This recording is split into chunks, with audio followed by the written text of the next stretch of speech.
Greetings and blessings to you in Jesus' name. Today's daily bread is titled, The Packaging Can Fool You. Coming from the book of Matthew, chapter 23, verse 25 and 26.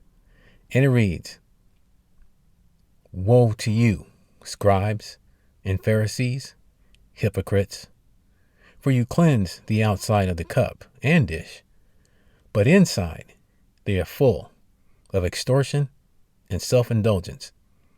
Blind Pharisee, first cleanse the inside of the cup and dish, that the outside of them may be clean also. Thank you, Lord, for your word. Amen.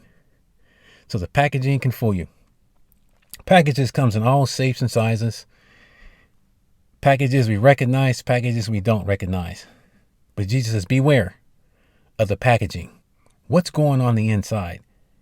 And he let the Pharisees know, oh, you guys clean up the outside, but the inside's dirty.